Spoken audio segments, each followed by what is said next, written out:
September 19, 1944, at 0745 hours, outside Arracourt in Lorraine. Amidst the early morning fog enveloping the French landscape, tanks from the 133rd Panzer Brigade positioned themselves for what was expected to be a decisive ambush.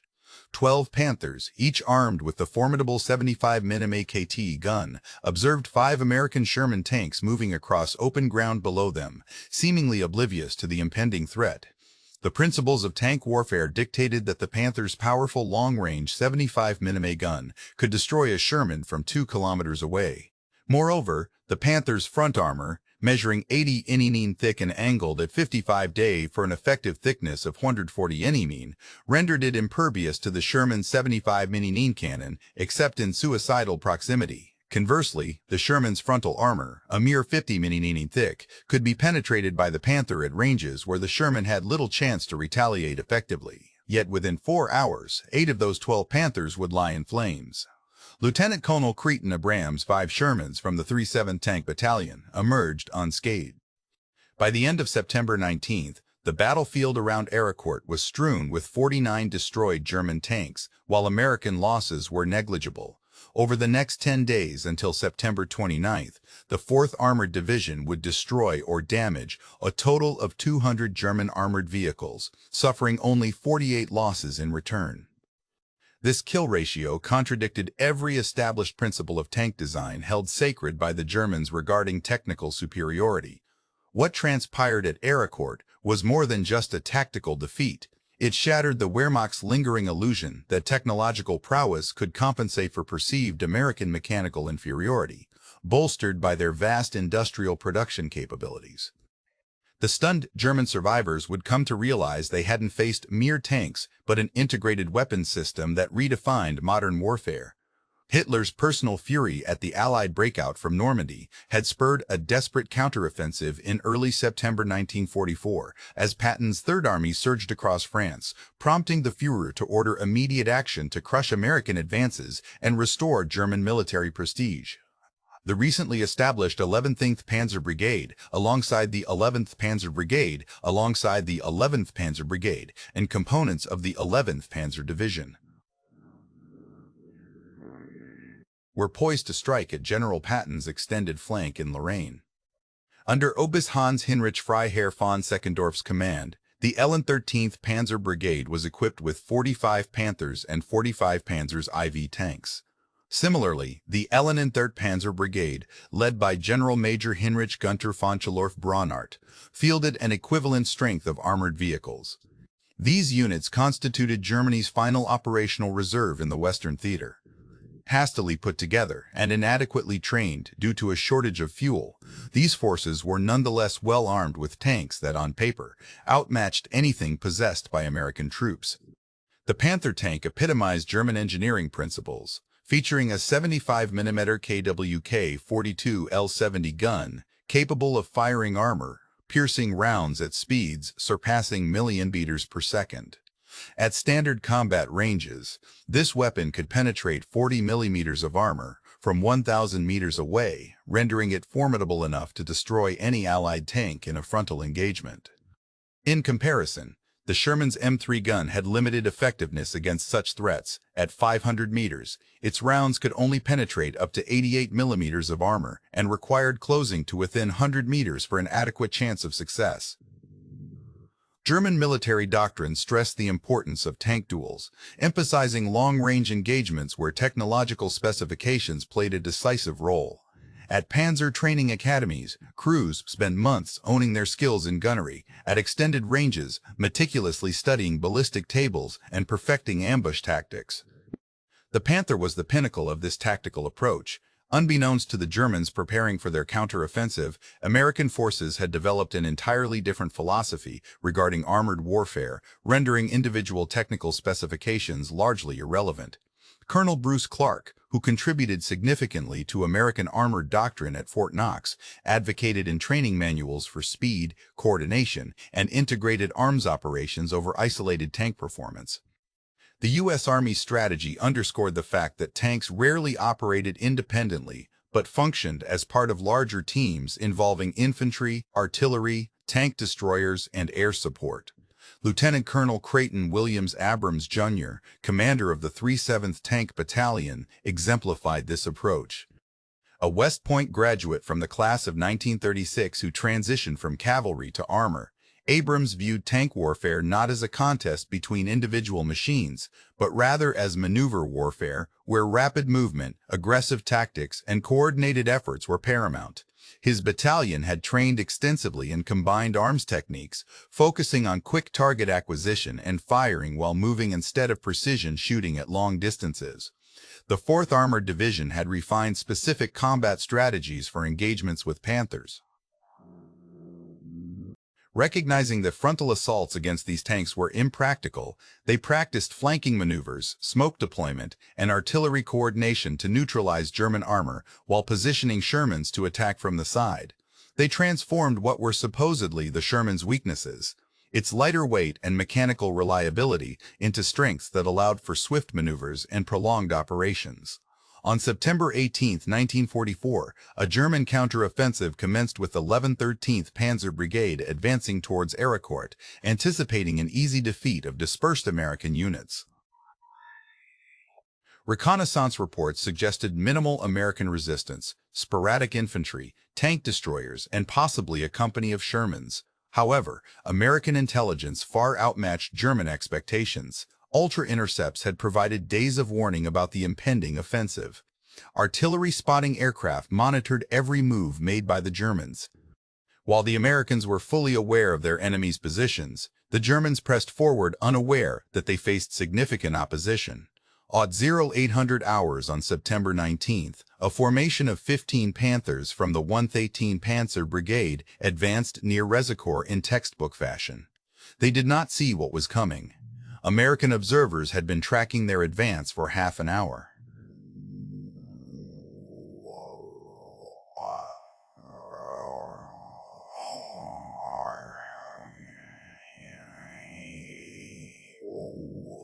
Shells from various distances arrived almost simultaneously, thanks to perfect time, on-target fire missions.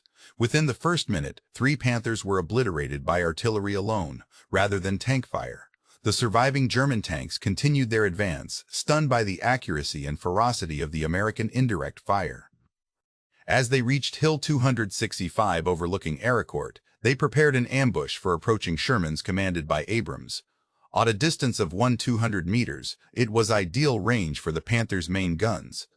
The Germans opened fire first. Their initial round missed its mark.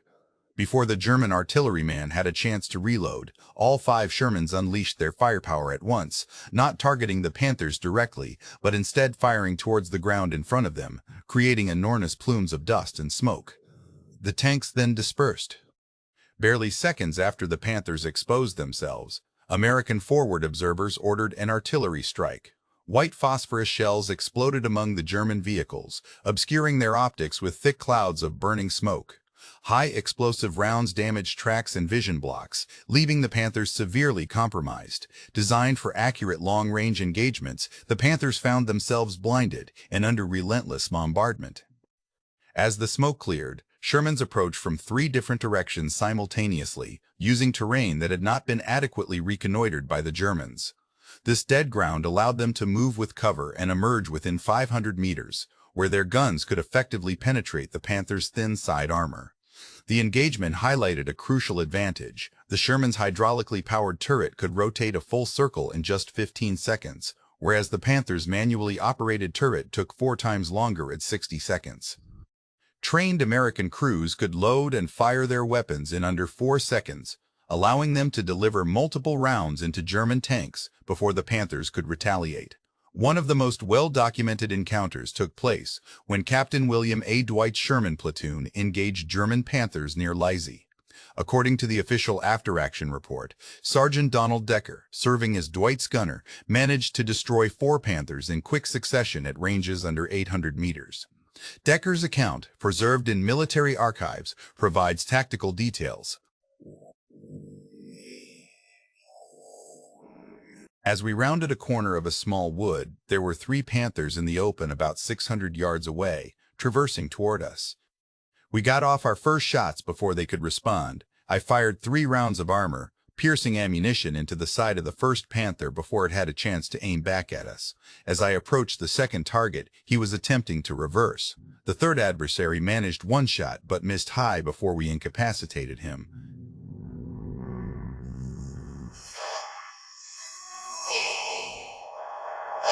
In contrast to the meticulous German procedures, whereby the commander identifies the target and estimates range, followed by the gunner adjusting sights and the loader selecting appropriate ammunition, the American teams relied on muscle memory honed through extensive practice drills. They prioritized speed over long-range accuracy at close quarters, which proved advantageous in combat scenarios, typical of Arracourt's engagement ranges between 500 to 800 meters.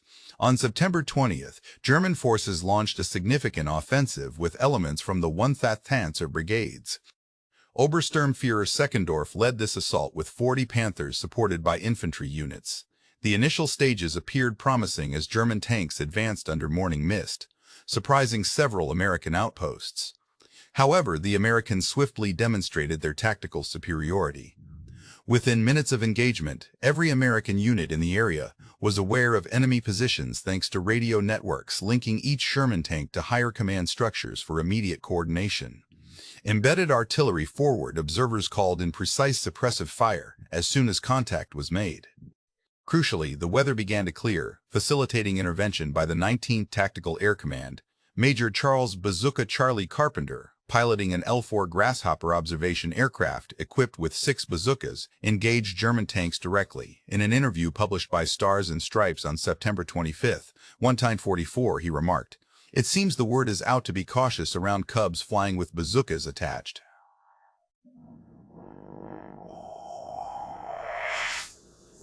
It's challenging to hit a tank speeding at 60 mph across an open field. The synergy between tanks, artillery, and air power created overlapping fields of fire that ensnared German formations. Any Panther stopping to engage Shermans was quickly targeted by artillery fire. Those who moved were targeted by fighter bombers, while those seeking cover were confronted by swift-moving tank destroyers. On September 21st, German command suffered significant losses. Oberst von Seckendorf, adhering to the tradition of leading from the front, was killed when his Panther tank was obliterated by artillery fire. His death paralyzed the 13th Panzer Brigade immediately. Subordinate commanders, accustomed to following orders rather than exercising initiative, were at a loss for how to proceed. The next day, September 22nd, General Major Fonchilorf Bronhardt of the 11th Panzer Grenadier Brigade also met his demise in combat. Within just 48 hours, the deaths of both brigade commanders severely disrupted German command and control. In contrast, American military doctrine emphasized flexibility at all levels. When a commander fell, subordinates quickly stepped up to take charge without hesitation. This adaptability was evident during the September 22nd engagement near Duels, when Captain James Leach commanded Company B of the 37th Tank Battalion. After his radio was damaged by enemy fire, his platoon leaders continued executing the plan independently. 7 of Leach's Shermans managed to destroy 17 German tanks while only losing one of their own, earning Leach the Distinguished Service Cross. As weather conditions improved from September 21st to the 23rd, the full impact of American air superiority became apparent. Under Major General Lud Pizzasada's command, the 19th Tactical Air Command had mastered close air support to a degree that surpassed German capabilities. P-47 Thunderbolts armed with bombs and rockets operated in continuous waves over the battlefield. The coordination between ground forces and aircraft was nearly seamless. Forward air controllers rode in Sherman tanks using the same maps and grid references as ground units. When resistance intensified, controllers could direct fighter bombers to targets within minutes. The P-47s were proficient at distinguishing friend from foe even at high speeds. American tanks identified their positions with colored panels and smoke signals. German records from captured documents revealed the sheer terror of relentless aerial bombardment. Tanks like the Panther, built for supremacy in ground combat, were rendered ineffective against attacks from above. Despite having 16mm armor on top, which was sufficient to withstand artillery airbursts, it proved inadequate against direct hits from 500-pound bombs or 5-inch rockets. Even near misses could damage optics, jam turrets, and injure crew members due to concussion. The psychological impact surpassed the physical destruction. German tank crews found it nearly impossible to focus during daylight hours without fear of aerial attacks. Movement was only feasible at night or under poor weather conditions. The persistent presence of American aircraft, including reconnaissance planes, fighters, and bombers, instilled a constant sense of surveillance and impending danger. The engagement near Juval on September 25th highlighted the peak of American tactical prowess. Captain Spencer led Company C of the 37th Tank Battalion against a German force comprising around 30 tanks advancing across open terrain. Spencer's unit consisted of just 7 operational Shermans. Instead of engaging the Germans directly, he devised a brilliant strategy. He positioned his tanks in hull-down positions behind a low ridge, exposing only their turrets. As the Germans advanced, Spencer's tanks unleashed fire, not to destroy but to disrupt and channel the German formation. Concurrently, Spencer requested artillery smoke rounds to obscure the view of German tanks. These tanks emerged at point-blank range on the German flank, destroying 8 Panthers in just 3 minutes. The combined pressure from 2 directions, coupled with obscuring smoke, shattered the cohesion of the German formation. In total, 17 German tanks were destroyed and 8 sustained damage. American losses amounted to 1 damaged Sherman, which was quickly repaired. By September 24th, the battle had exposed significant weaknesses in German armored tactics. Despite its technological edge, the Panther tank was plagued with severe mechanical issues that worsened during combat operations. Ballistic research conducted later by the U.S. Army demonstrated that Shermans achieved a kill ratio of 3.6 to 1 against Panthers based on analysis of 30 engagements. This advantage wasn't due to superior firepower, but rather superior reliability.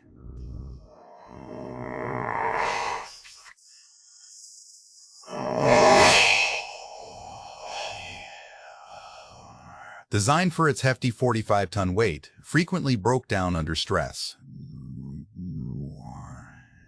Additionally, the inter-wheel suspension system, which offered excellent weight distribution, often got clogged with mud in Lorraine's wet conditions. When this mud froze overnight, it could immobilize tanks entirely. In contrast, the Sherman's straightforward mechanical design proved its greatest strength. It required only minor maintenance between long stretches of operation and had track tension that could be adjusted swiftly.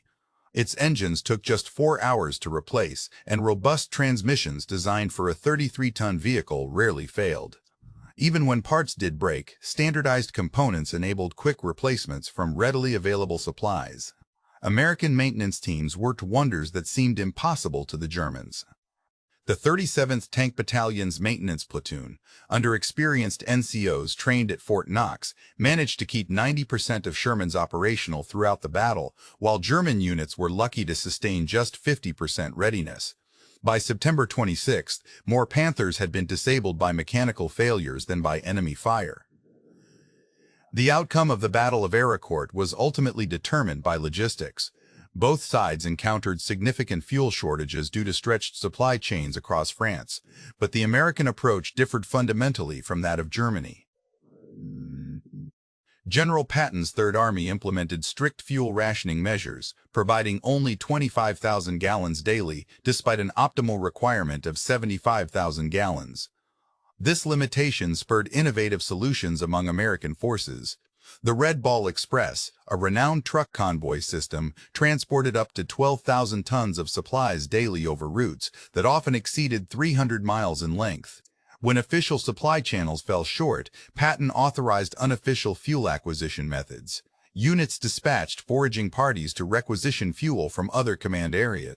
Meanwhile, the German supply situation deteriorated rapidly. The hastily assembled Panzer Brigades were promised adequate fuel and ammunition, but reality did not match expectations. Panthers consumed 2.5 gallons of fuel per mile in off-road conditions, meaning a full 200-gallon tank provided only an 80-mile range. With their supply lines constantly under air attack and fuel production severely impacted by strategic bombing, German tanks frequently remained immobile due to the lack of arriving fuel. Ammunition shortages posed another critical issue for Germany. American Shermans were equipped with a mix of armor-piercing, high-explosive, and white phosphorus rounds, allowing them to engage various types of targets effectively. Artillery ammunition was continuously supplied from Normandy depots. German Panthers, primarily armed with armor-piercing rounds, struggled to engage infantry or soft targets when their primary ammunition supply ran low. Under combat conditions, German crews lacked the ability to resupply efficiently. The impact of American artillery reached its zenith on September 26 during a major German offensive attempt. The 4th Armored Division's artillery, bolstered by reinforced core assets, could concentrate over Tiffin-Teed guns' firepower onto a single target within minutes of receiving a request. This capability represented a significant revolution in the employment of artillery. Forward observers equipped with radios and detailed maps were able to call for precise fire using simple grid coordinates. IR direction centers equipped with pre-computed firing data and mechanical computers enabled observers to swiftly convert their requests into firing commands within seconds. Multiple artillery batteries were able to engage simultaneously, with shells arriving at the same moment due to precise time-on-target calculations. German forces, accustomed to the Eastern Front, where artillery was frequently scarce and poorly coordinated, found themselves psychologically devastated by the sheer volume and accuracy of American artillery fire. Every gathering of Germans was immediately targeted by artillery barrages, and every assembly area was inundated with shells. Movement during daylight hours invited immediate retaliation from American guns. The official history notes that on September 26 alone, American artillery units fired more than 15,000 rounds to support the 4th Armored Division. German artillery, limited to just a few dozen guns and severely restricted ammunition supplies, could only mount sporadic counter-battery fire, which was swiftly located and neutralized by American sound-ranging equipment. The Battle of Arracourt highlighted the effectiveness of American tank destroyer doctrine. The 74th Tank Destroyer Battalion, armed with M18 Hellcats equipped with 76 men guns, adhered to the seek, strike, and destroy philosophy developed at Camp Hood in Texas.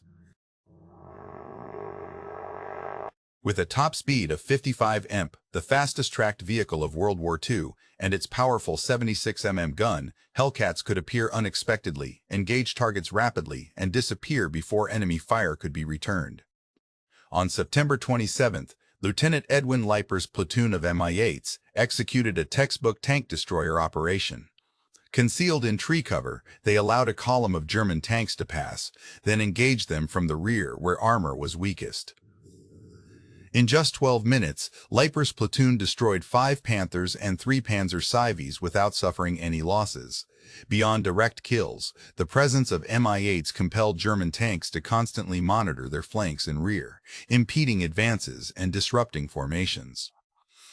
The speed of the M18 meant they could respond to threats faster than German reserves could exploit breakthroughs. By the conclusion of the battle, the 74th Tank Destroyer Battalion reported 39 confirmed enemy tanks destroyed, with 4 M18s lost in return. A critical moment occurred on September 29th, when General Hasso von Manteuffel, a highly skilled panzer commander, personally led the final major German offensive. Von Manteuffel took command of the depleted brigades on September 27th, bringing his tactical expertise to bolster their efforts. On September 29th at dawn, Manteuffel initiated his assault with around 30 operational Panthers and infantry from the 11th Panzer Division. Despite significant material disadvantages, the Germans displayed professional coordination between tanks and infantry, effectively utilizing terrain features. However, Colonel Bruce Clark, commanding Combat Command A, had anticipated this move through intercepted intelligence. The Americans were well prepared, with their tanks arrayed in defensive positions, supported by pre-planned artillery strikes. As the German forces advanced, they fell into a meticulously set-up kill zone. American artillery severed communication between infantry and tank support, while flanking tank destroyers engaged the Germans from multiple angles. Shermans held the center, ensuring containment. As morning fog lifted, P-47s descended to add their firepower to the ongoing battle. By noon, Manteufel's offensive had been decisively repelled. The outcome of the Battle of Arracourt on September 29, 1944, was devastating for the Germans. From an initial strength of 262 tanks and assault guns, only 62 operational vehicles remained by battle's end, a loss rate of 76%. The 118th Panzer Brigade ceased to function as a combat unit, while the 9th Panzer Brigade was similarly decimated. The Nth Panzer Division, a seasoned unit within the Wehrmacht, was diminished to regimental size. Although American casualties were notable, they were considerably lighter compared to those of their adversaries. In September 1944, the 4th Armored Division sustained losses amounting to 48 tanks, with 25 tanks and 7 tank destroyers specifically lost during the battles around Arracourt. Forces defied all German expectations. Despite the Panther's superior armor and firepower, it was decisively outmatched by what was considered a less advanced Sherman tank. This outcome did not stem from direct tank-to-tank confrontations, but rather through the superior integration of combined arms tactics, greater tactical flexibility, better logistic support, and overwhelming artillery and air power.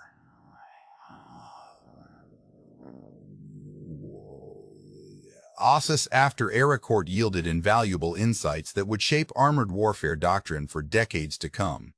Detailed reports compiled by the Armored Force Board at Fort Knox provided a comprehensive overview of modern tank warfare. Firstly, the engagement demonstrated that technical specifications alone do not dictate combat outcomes. The Panther's superior armament and armor were rendered largely ineffective when American forces refused to engage on German terms. By employing artillery barrages for suppression, aircraft attacks from above, and flanking maneuvers, U.S. forces neutralized German technological advantages. Secondly, mechanical reliability was found to be more crucial than peak performance. A Sherman that could see continuous combat was deemed more valuable than a Panther that spent significant time in maintenance. The ability to sustain prolonged operations and keep tanks operational enhanced combat effectiveness far beyond what armor thickness alone could provide. Lastly, rigorous training and tactical adaptability proved superior to individual heroics. American tank crews, trained uniformly at Fort Knox, exhibited consistent proficiency across various roles within the tank and seamlessly coordinated with other arms without detailed instructions, readily adapting to evolving situations. German crews, growing less experienced due to high losses and rushed training, struggled to compete with the established expertise of their adversaries. First, logistics played a crucial role in defining strategic opportunities. The United States' capability to supply fuel, ammunition, and spare parts over an extended 400-mile supply line allowed for sustained operations. Unable to maintain adequate supplies, found their tactical options dwindling until they became immobile and faced certain defeat. Lieutenant Colonel Abrams, whose leadership was pivotal throughout the conflict, detailed his insights in a comprehensive after-action report. He stressed that victory did not stem from any single element, but rather from the consistent application of combined arms doctrine. His 37th Tank Battalion showcased how aggressive maneuvers backed by artillery and air support could overcome technologically superior opponents. Abrams would eventually rise to become Chief of Staff of the U.S. Army, and his experiences at Arracourt significantly shaped American armored warfare doctrines during the Cold War era.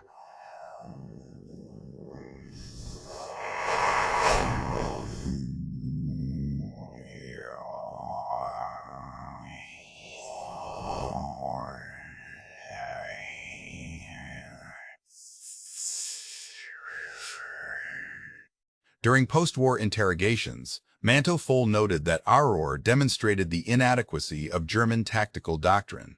The reliance on technical superiority and individual soldier skill had proven insufficient against the systematic approach of American forces.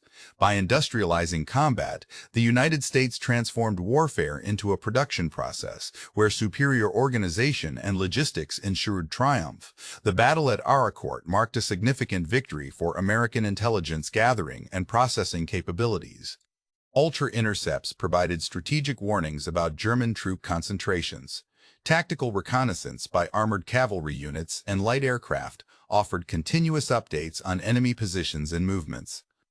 The seamless integration of intelligence from various sources created unprecedented situational awareness on the battlefield.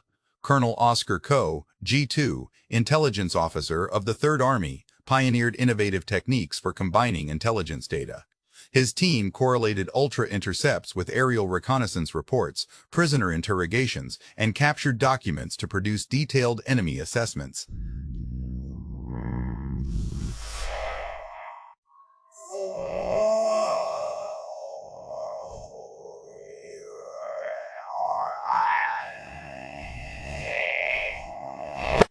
Knowing the locations of impending German attacks facilitated the strategic placement of reserve forces. Understanding the fuel shortages faced by the Germans enabled tactics that compelled them to maneuver excessively, further depleting their resources.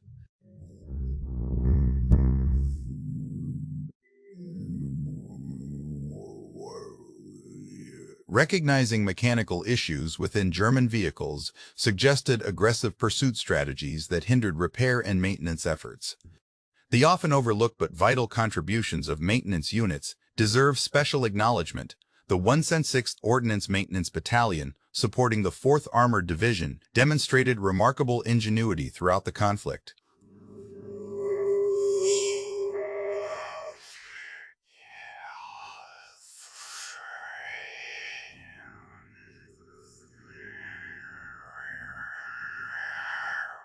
Track repairs took about 1 hour, engine swaps were completed within 4 hours, and transmission replacements required 6 hours. Spare parts were stockpiled at company, battalion, and division levels, ensuring that any breakdown could be addressed or replaced within 24 hours.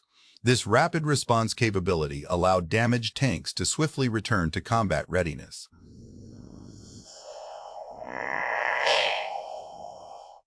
Conversely, German Panthers often remained immobilized for weeks due to the need for specialized tools and limited spare parts, compounded by the risk of American artillery and airstrikes during recovery attempts. Medical support was also crucial in determining combat effectiveness. The 4th Armored Division's Medical Battalion achieved remarkable efficiency in processing casualties from collection through surgery within an hour. This rapid response significantly improved survival rates, especially critical when treating tank crew injuries that posed unique challenges. Specialist care was urgently needed for severe burns, traumatic amputations, and blast injuries.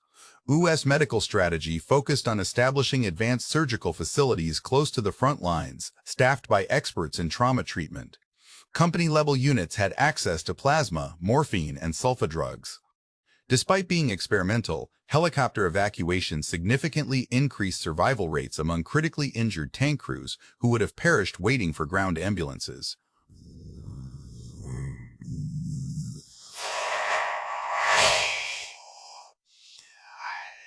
Forces a clear tactical edge. Weather conditions at Arracourt played a significant but intricate role. From September 18th through the 21st, morning fog initially benefited the Germans by obscuring their movements and nullifying American artillery's observational capabilities. However, this same fog also negated the long-range advantages of German Panther tanks, forcing combat to occur at closer ranges where US M4 Shermans could effectively engage them. Once clear weather returned from September 21st to the 23rd, American strengths became even more pronounced.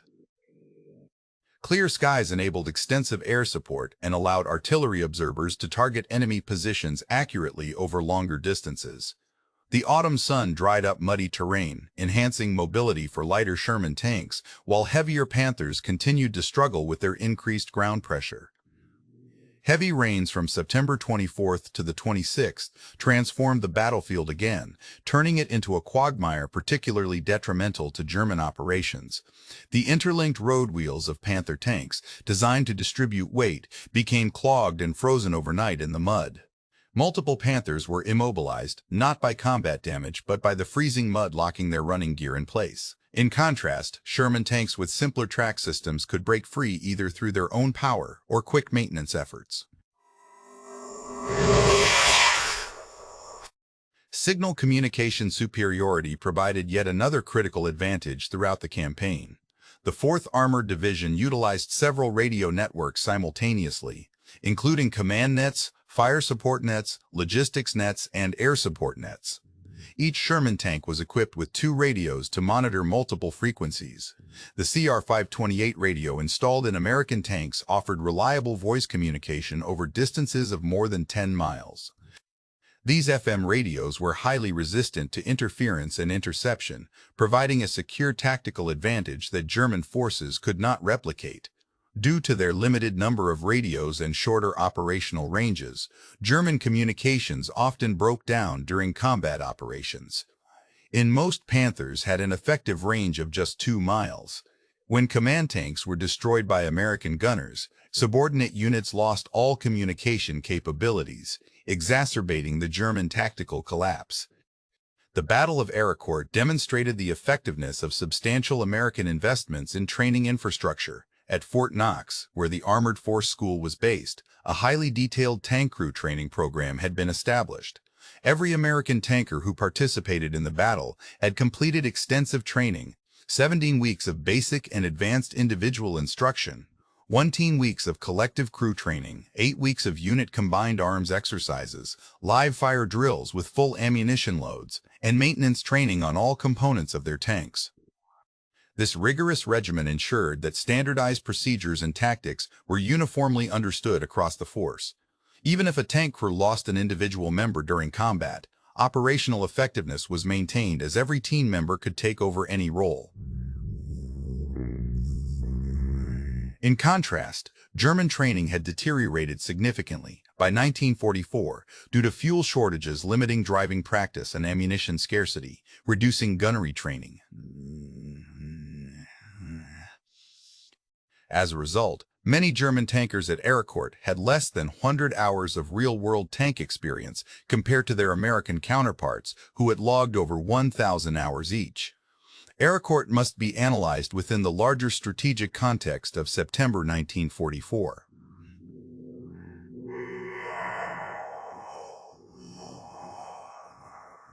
At this time, the Wehrmacht was disintegrating across all battlefields.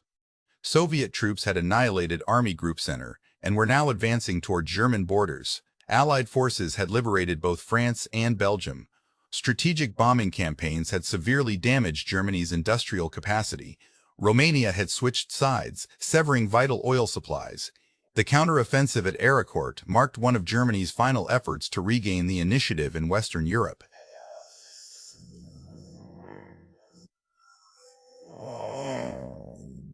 The loss of valuable Panthers and seasoned crews, which were irreplaceable by this point in the war, hastened German collapse.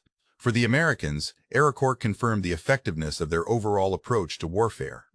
The synergy between industrial production, systematic training, technological integration, and tactical flexibility proved superior to German quality and doctrine.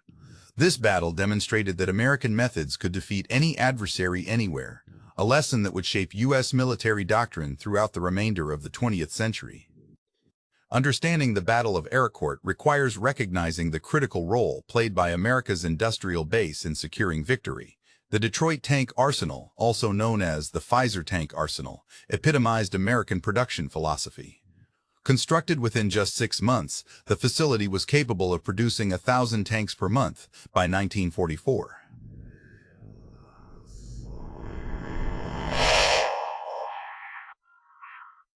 Each Sherman tank utilized interchangeable parts. All transmissions were identical, and every engine could be interchanged with any other. This standardization allowed maintenance units to stock parts confident they would fit any Sherman tank they came across. In contrast, German production was plagued by frequent modifications and enhancements, complicating both manufacturing and maintenance processes. Panthers manufactured at different plants, or at various times, might have incompatible components, leading to logistical challenges as Germany's industrial capacity deteriorated under the relentless strategic bombing campaigns. By September 1944, American factories were churning out approximately 2,000 Shermans per month compared to fewer than 400 Panthers produced by German factories. This production disparity of about 5:1, combined with superior reliability that effectively increased their numbers on the battlefield, resulted in a significant numerical advantage for U.S. forces at the tactical level. At Arracourt, local American superiority frequently exceeded a 3-point ratio despite theoretical German concentration efforts. Beyond mere statistics and tactical assessments lies the stark human reality of armored warfare.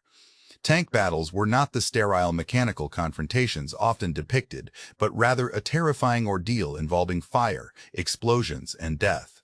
The crews who fought at Arracourt, both American and German, demonstrated remarkable bravery in conditions fraught with extreme danger. Despite its victories, the Sherman was still vulnerable to catastrophic destruction. A single Panther shell penetrating a Sherman could ignite ammunition, leading to an inferno that gave crew members only seconds to escape. This vulnerability earned the Sherman the nickname Ronson, after a cigarette lighter known for lighting on the first try, symbolizing the tank's propensity for deadly fires. German tankers also faced their own horrors. Panthers struck by white phosphorus shells filled with toxic smoke posed severe risks. Crews had to decide between suffocating inside or evacuating under enemy machine gun fire. Tank commanders, who often operated with open hatches for better visibility, were especially vulnerable to artillery airbursts that sprayed shrapnel into turrets. The wounded endured agonizing experiences, including burns from contact with hot metal, flaming fuel, or burning phosphorus, conditions that contemporary medical treatments found challenging to address adequately. With shell fragments often resulted in traumatic amputations, and near misses frequently led to permanent brain injuries without visible signs of trauma. Despite these gruesome realities, acts of humanity still surfaced. American medics treated German soldiers alongside their own wounded, while tank crews braved danger to rescue enemy troops from burning vehicles. French civilians, enduring German occupation, offered aid to injured soldiers regardless of which side they fought for. The Battle of Arracourt yielded a significant number of German prisoners who, upon interrogation conducted under the Geneva Convention guidelines, provided crucial insights into their logistical and morale challenges. Tank crew testimonies exposed severe fuel shortages that constrained tactical maneuvers, inadequate training due to strict rationing measures, and rampant mechanical issues rendering half of their vehicles inoperable prior to combat engagements.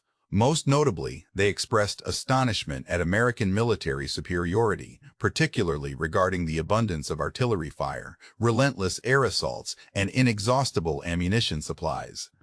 The humane treatment afforded to prisoners by American forces, comprising medical care, proper nutrition, and protection from harm, often led them to divulge information previously withheld. This approach contrasted starkly with Nazi propaganda, portraying Americans as barbaric. The intelligence gleaned through such interrogations proved instrumental throughout the battle. It informed precise timing of attacks when German tanks were immobilized by fuel constraints and facilitated aggressive pursuit strategies that hindered enemy maintenance efforts, thereby exploiting leadership voids. The Battle of Arracourt left severe damage across the French countryside surrounding the small town of Lorraine. French residents who had endured 4 years under German occupation found themselves caught in the crossfire between opposing forces during their liberation. The mayor of Arracourt spoke to American journalists after the battle, recounting his experience. He described the deafening noise, with shells exploding continuously and tanks firing relentlessly while aircraft circled overhead. Many homes were destroyed, but residents knew this chaos signified imminent freedom. Once they spotted the smoldering German tanks, it was clear that the Americans had emerged victorious. Civilian casualties, though not meticulously documented, were considerable. The artillery and tank fire often failed to distinguish between military targets and civilian residences. The town of Arracourt changed hands several times during the conflict, each transition inflicting further damage. Despite these costs, most civilians expressed gratitude for their liberation when interviewed after the war. French resistance fighters played a vital role by providing crucial information to American troops. They informed on German troop movements, pinpointed supply depots, and guided American units through local terrain.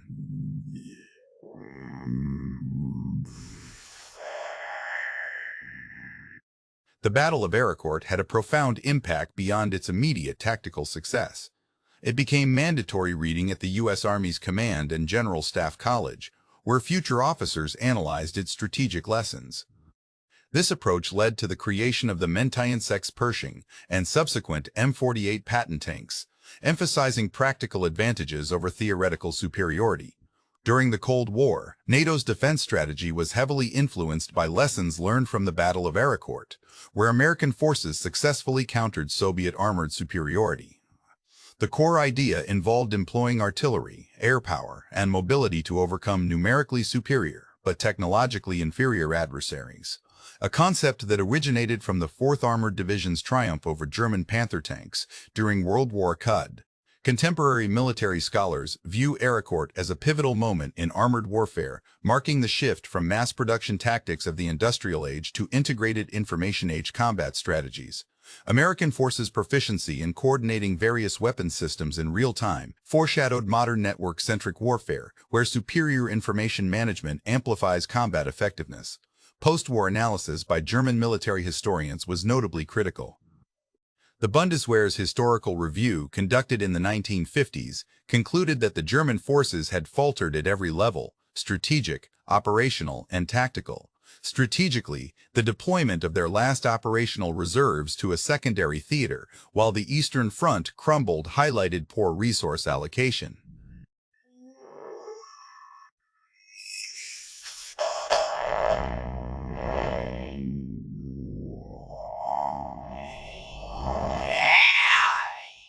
Tactically, rigid adherence to outdated long-range tank combat doctrines ignored battlefield realities that required adaptability. Interviews with German veterans in the 1960s and 1970s highlighted their surprise at American capabilities. They anticipated facing an army reliant on material superiority, but lacking tactical acumen. Instead, they encountered forces excelling in every facet of modern warfare: tactics, technology, logistics, and leadership. Over decades, Arracourt has taken on mythic proportions, sometimes overshadowing historical facts.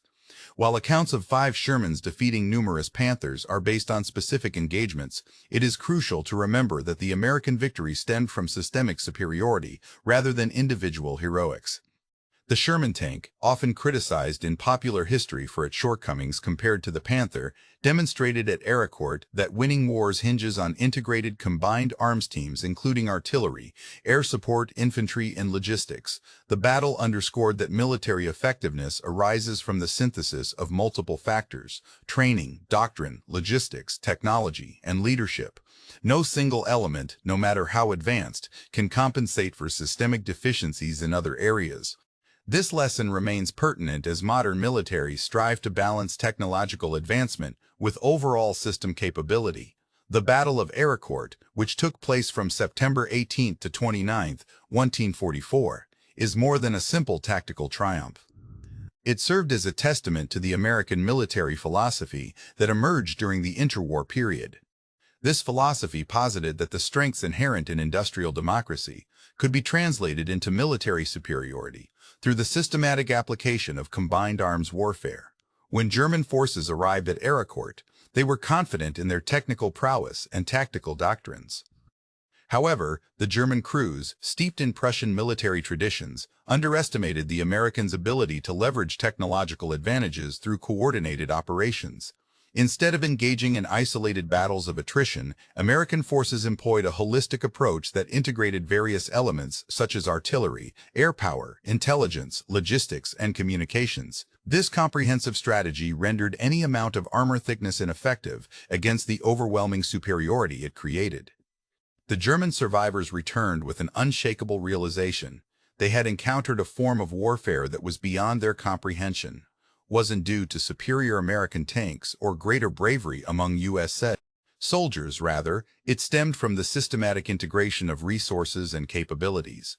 Lieutenant Colonel Abrams and his 37th Tank Battalion exemplified this approach by demonstrating that victory in modern warfare did not rely on individual superiority, but on the effective coordination of all arms. The 5 Shermans that appeared vulnerable to German Panthers on that September morning were backed by the full might of American industrial democracy. At Arracourt, as their counterparts in other theaters learned simultaneously, the true strength of the Americans lay not in any single weapon or tactic, but in their ability to organize, supply, and coordinate overwhelming power at critical junctures. The Germans had challenged the arsenal of democracy and found that it was more than just a collection of weapons. It represented an unbeatable system of warfare. The conflict revealed an invincible military strategy that their forces could not overcome. The scorched earth around Arracourt, strewn with charred Panther tanks, bore witness to this reality.